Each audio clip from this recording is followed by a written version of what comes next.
Esto es una mierda.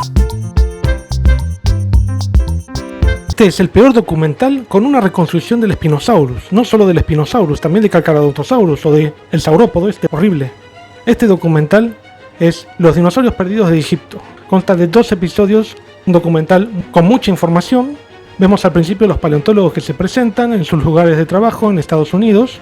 Los vemos como si fuera un equipo, como si fuera la brigada A, ¿no?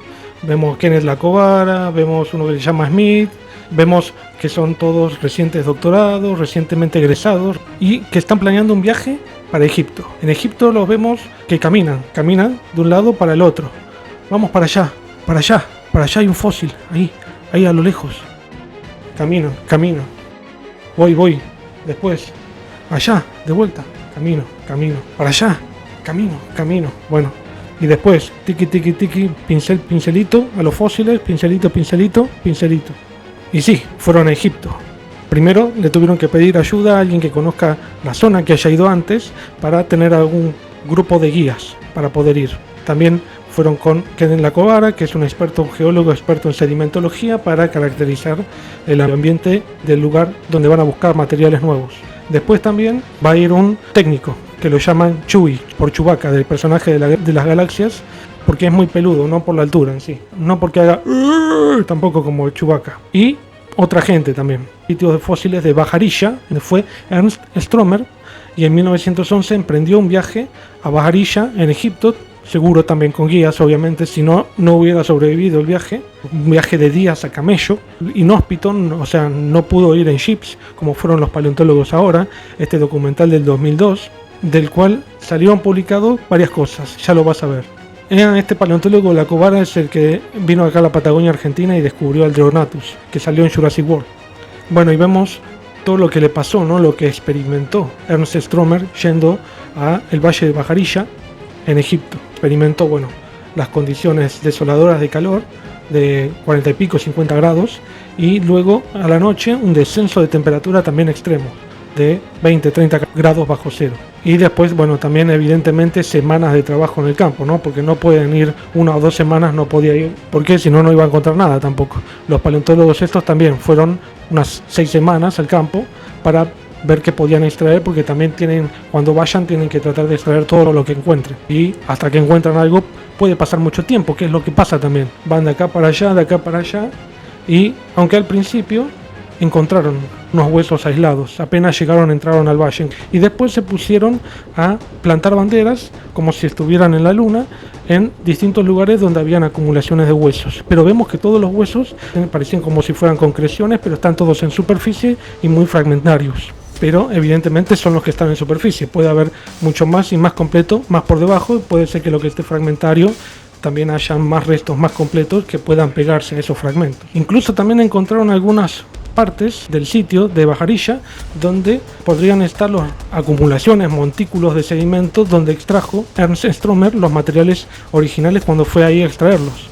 Los restos, entre otros, del Spinosaurus aegypticus, que él mismo nombró en el Valle de Bajarilla, donde encontró los primeros restos de dinosaurios de los cuales se conozcan en ese lugar.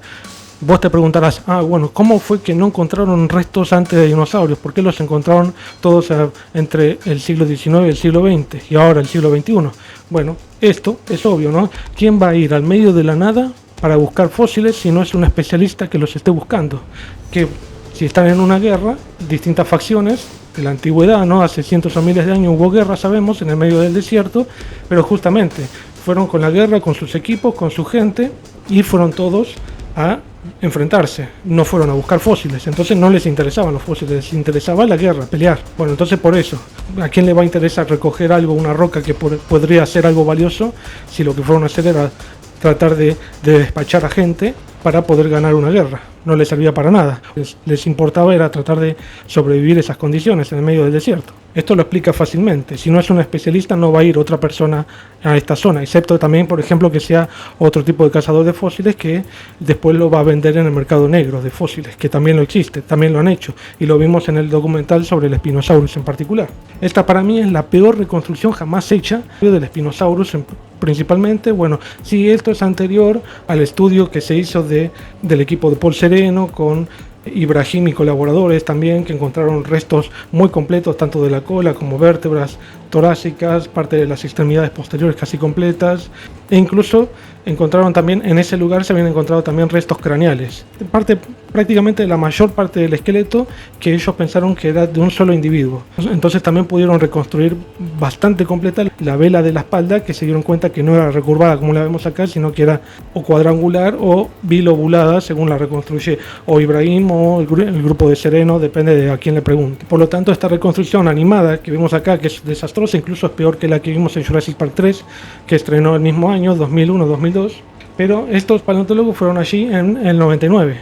Por lo tanto, este documental transcurre entre el 99 y el 2001, que se ve que lo hicieron, y porque también lo vemos después, los restos cuando los llevan al museo y los empiezan a preparar, se los muestran a los niños y después que los empiezan a estudiar. Y después veremos qué dinosaurios son algunos de los que encontraron. Esta zona, qué otra cosa hicieron muy particular, que es de este documental.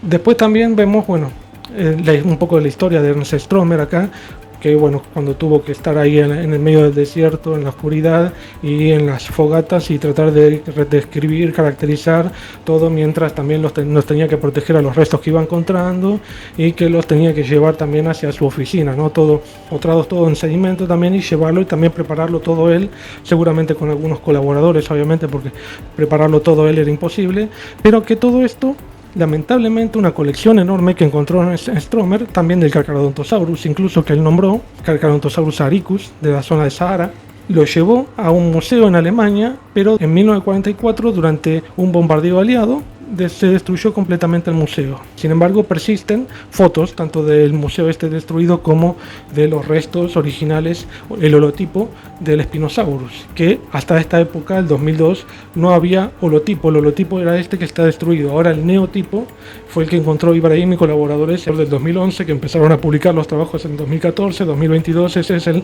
neotipo, que es un material mucho más completo que el del holotipo, por suerte, y que permite una mejor reconstrucción, también con metodologías más modernas, incluso paleontología, entre tantos otros, biomecánica y todo eso, cálculos de la masa y el tamaño. Y acá lo vemos también como que ya en esta época pensaban, que era una mezcla de rasgos con el Baryonyx. Acá vemos que tiene la boca demasiado ancha, pero más como Baryonyx, pero sabemos en la actualidad que era mucho más estrecha. Entonces, esto que nos dicen que era más parecido a un cocodrilo y que andaría por el agua, sabemos en la actualidad que la mayoría de los paleontólogos especialistas o que han visto los restos creen que en realidad no era ni acuático, y además al tener el hocico muy estrecho y con estas curvaturas características que tienen en el premaxilar y en el dentario, se aleja bastante de la condición de los reptiles, que tienen un cráneo mucho más ancho, pero sí aplanado.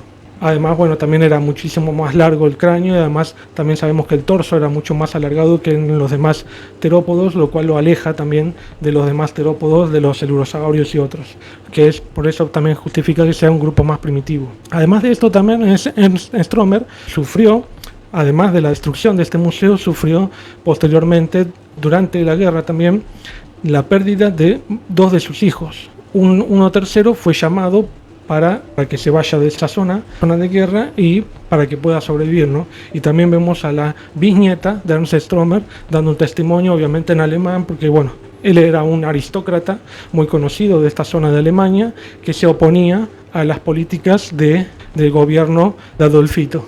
Para no decirlo, porque YouTube no permite decir estos nombres. Yo creo que debería permitirlo, ¿no? Porque justamente si no, no podemos hablar de historia, si no te deja decir los nombres verdaderos, ¿no? Nos olvidamos de la historia y listo, no nos decimos los nombres verdaderos. Y después de viejo, obviamente trató de sobrevivir todo esto. Y perdió la vida en el 54, con 84 años. Fue el hijo de Ernst Stromer, dejó todas estas fotos que vimos ya, que les comenté en este video, que eran todas como transparencias, fotos de la época, con los restos en el museo, con el museo todo bombardeado y con los restos originales del Spinosaurus, que era el holotipo que había hasta esa época. Y como dicen los paleontólogos acá, estos son los únicos restos que existen hasta ese momento. En 2002 eran los únicos restos que existían. Ya desde el 2005 se conocen restos de mandíbula, que fueron los que compró un coleccionista privado, les compró los restos nuevos en la zona donde salió el neotipo, y después fue Ibrahim a extraer más restos y encontró prácticamente el resto del esqueleto. Y además también los describieron en parte, pero todavía no hay una osteología. No sé por qué no hicieron una osteología completa del Spinosaurus, deberían hacerlo, porque solamente hicieron estudios así por partes de la cola, de la mandíbula, y vemos que los paleontólogos están muy contentos porque extrajeron grandes restos, grandes cantidades de materiales de decenas de sitios a lo largo de obviamente kilómetros cuadrados, ¿no? Acá vemos una extensión enorme, mientras que Kenneth Lacovara, que era el especialista en sedimentología en el sitio, fue a distintos niveles aflorantes donde se podía ver la estructura sedimentaria. En geología, sedimentología se dice textura, estructura, composición y color, que son las características de los sedimentos que te permiten determinar el paleoambiente, como esas estructuras que se ven así en forma entrecruzada, laminación entrecruzada o estratificación entrecruzada, que indica que ahí hubo un desplazamiento de agua, seguramente por ríos meandrosos, que es lo que se sabe que había en esa zona en Egipto. Y además también se conocen, ya desde la época de Stromer, se conocen restos de conchilla que indicaban un ambiente dulceacuícola. Y hay abundantes restos, ahí encontró también Lacovara restos de conchillas, cordones de conchillas. Por lo tanto, en ese ambiente vivió el Spinosaurus, si es que dataron esos niveles y saben exactamente que son los mismos niveles de donde salió el Spinosaurus, ¿no? Porque hay que ver también esa correlación de la estructura sedimentaria de los niveles donde salieron los nuevos restos, los huesos del Spinosaurus y los restos que fueron ellos a extraer, ¿no? Hay que datarlo todo. Por eso lo hizo posteriormente también el grupo de Ibrahim, que fueron e hicieron un análisis mucho más detallado que que se ve en el documental de la paleobiología, la sedimentología. Y bueno, y después vemos cómo pudieron determinar muchos aspectos, tanto de la paleobiología. Encontraron también restos bastante completos, que también apareció en un momento Peter Dodson, que es un especialista en dinosaurios en general, y también uno de los líderes de la campaña, que es también uno de los autores del libro muy famoso en el ambiente, de Dinosauria, que es un libro que recopila todo el conocimiento sistemático que hay de los dinosaurios. Debería salir otra recopilación pronto, porque cambió mucho esta sistemática de los dinosaurios. Y en ese lugar mismo encontraron restos de un nuevo saurópodo, y se puede ver un húmero gigante, aunque también en la actualidad lo vemos que tiene un tamaño normal para estos titanosaurios, que en la actualidad sabemos que incluso hay húmeros más grandes que incluso que encontró propio Lacovara en Argentina como Drognathus. Y después le terminaron poniendo el nombre como son secuencias paralíticas, se dice de ese lugar, no porque no pueda moverse, sino porque es un lugar con una llanura intermareal, o sea que hasta ahí llegaba el nivel del mar, y después también empezaban los ríos, con zonas de manglares habían ahí. Y fueron incluso también a zonas de manglares para correlacionarlo, para ver qué restos fósiles se encontraran en Egipto de 100 millones de años, que sea similar a lo que se puede ver en la actualidad en zonas de manglares, y encontraron una gran diversidad, cocodrilos, aves, zonas de raíces más superficiales que se conectan con el suelo, y todo esto se puede ver, por ejemplo, como risolitos en los sedimentos, en las columnas sedimentarias, y cómo va variando la sedimentología a lo largo de la secuencia sedimentaria. Y como es una secuencia paralítica, por eso, porque es una llanura intermareal, y además porque es un titanosaurio, le quisieron poner paralititán por eso, ¿no? Porque es el tipo de secuencia sedimentaria más el tamaño, que era un titán muy grande, que es ese dinosaurio que aparece en el propio video.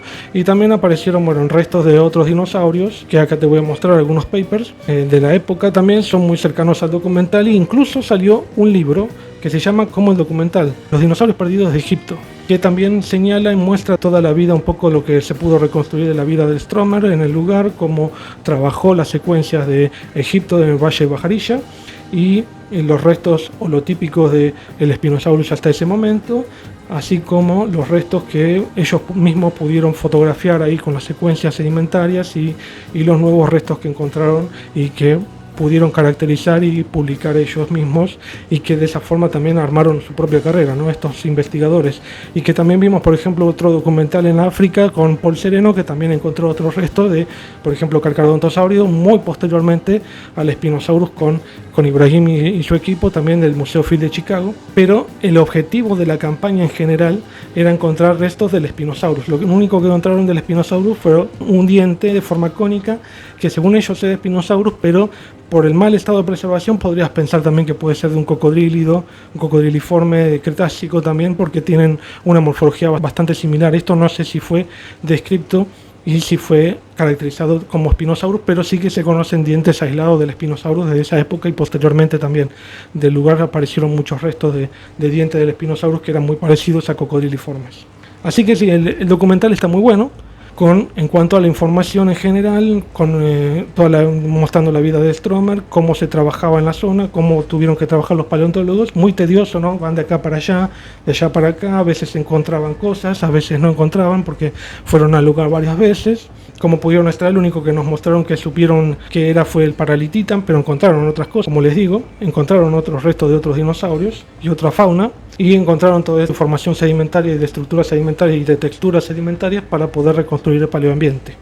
También con esto de ir a los manglares, ¿no?, de la zona de la Florida actual de Estados Unidos, que tiene el mismo ambiente que en el que habría vivido Spinosaurus, y vemos una escena del Spinosaurus peleando con un Paralititan y como el Spinosaurus le mordía el cuello, y eso que sabemos que esto iba a ser muy difícil para el Spinosaurus porque las mandíbulas eran bastante frágiles y que era más bien un animal que comía peces. Esto no se sabía muy bien en esta época, pero sí se supo un poco posteriormente, aunque los restos de Stromer ya mostraban unos restos de peces en los propios restos del Spinosaurus que indicaba que tal vez comiera peces, pero acá lo muestran tratando de comerse un saurópodo, bueno, que además comía una cría. Acá trata de comerse, incluso falla en su intento, así que tampoco lo hacen un gran depredador, digamos, y tampoco lo hicieron en un momento en el que hubiera una gran fuerza de la corriente. No lo hicieron eso como en el río, como lo vemos en Planeta Dinosaur, que había un río que corría por la zona, y tampoco lo hicieron, como digo, cazando peces, que es lo que se sabe que hacía, y en ríos, ¿no? Así que hay un par de cosas que fueron arregladas posteriormente con el descubrimiento de mayores restos, y tal vez de que, bueno, fueron mejor supervisados por los paleontólogos como Paul Sereno y Ibrahim, que los ayudaron mejor a reconstruir el ambiente en el que vivía el Spinosaurus y también el conocimiento nuevo adquirido. Bueno, espero que te haya gustado este video, que hayas aprendido más del Spinosaurus y la fauna africana. Suscríbete y dale like al video.